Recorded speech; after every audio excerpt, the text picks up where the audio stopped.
Hola, mi nombre es Antonia Cárdenas y en este video voy a responder a la siguiente pregunta. ¿Cuáles habrían sido las contradicciones de la URSS que habrían llevado a su colapso total entre 1989 y 1991? Para responder esta pregunta me basaré en tres películas: La muerte de Stalin, de 2017, El cuervo blanco, de 2018 y La sombra del pasado, de 2015, junto a los contenidos del curso y el apunte de la clase de la unidad 2.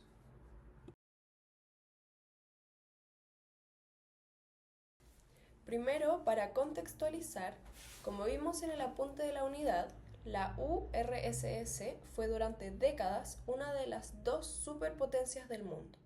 Sin embargo, hacia finales de los años 80, una serie de factores internos comenzaron a erosionar el sistema desde adentro. El propio Gorbachov intentó salvar el modelo a través de la perestroika y la glasnost, pero estas reformas más bien aceleraron la desintegración.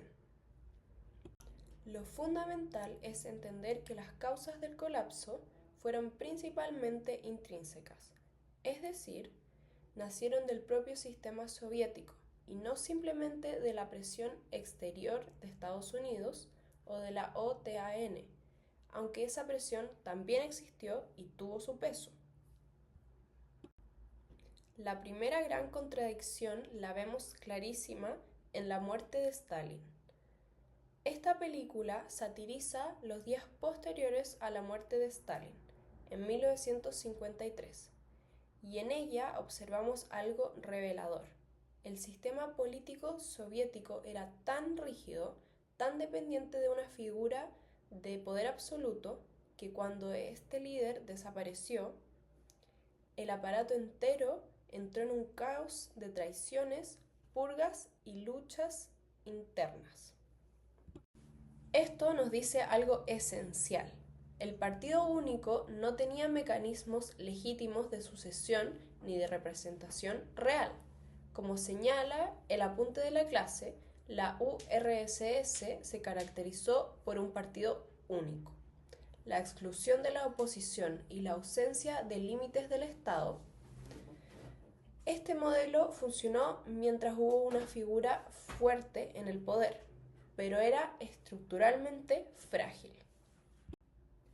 En los años 80, cuando Gorbachov intentó reformar el sistema electoral para que los disidentes pudieran votar y participar, era demasiado tarde.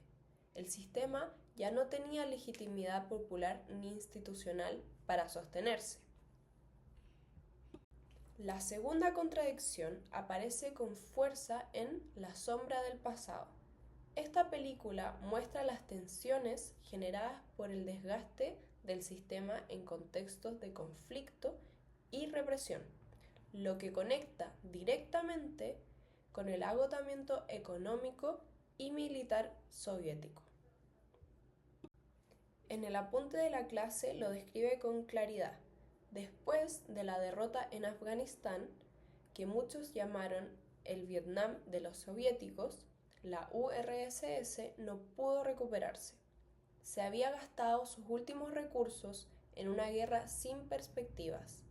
El ejército rojo quedó desprestigiado y el desastre de Chernobyl en 1986 evidenció la incapacidad del sistema para mantener su infraestructura nuclear. A esto se sumó que la perestroika de Gorbachov, que buscaba transitar hacia una economía de mercado, llegó demasiado tarde y sin bases sólidas.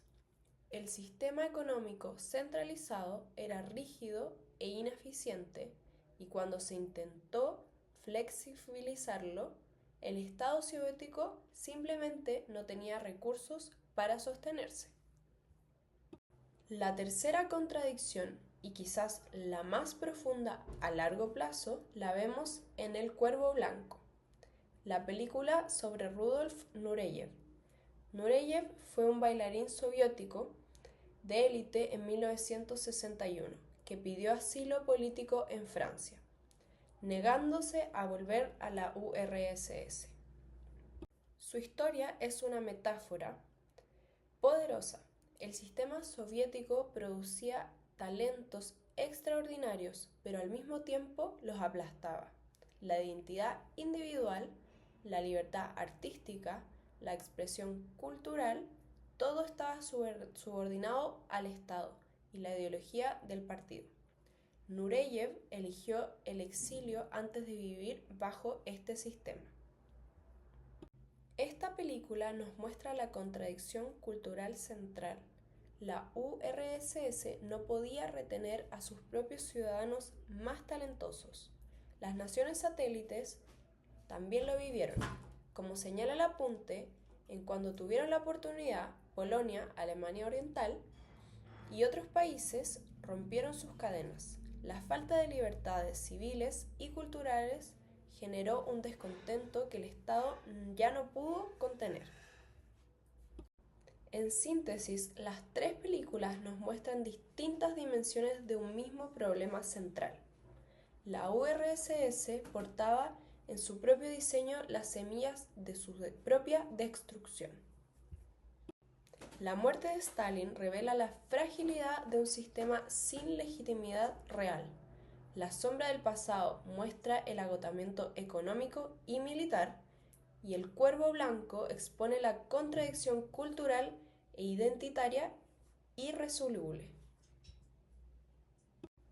Como señala el artículo de David Miller sobre la Guerra Fría, ambas superpotencias mantuvieron la tensión dentro de ciertos límites racionales durante décadas. Pero lo que finalmente derrumbó a la URSS no fue un ataque externo, sino su propia incapacidad de sostenerse internamente. El muro de Berlín no cayó porque Reagan lo pidió, cayó porque los ciudadanos del lado soviético ya no creían en el sistema.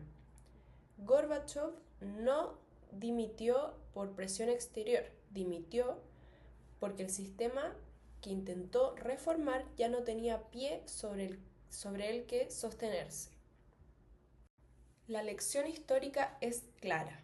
Los sistemas políticos que reprimen la libertad, concentran el poder y niegan la legitimidad popular tienen fecha de vencimiento, independientemente de cuán poderosos parezcan desde afuera.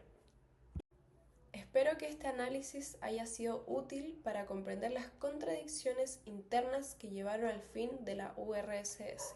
Muchas gracias por escuchar.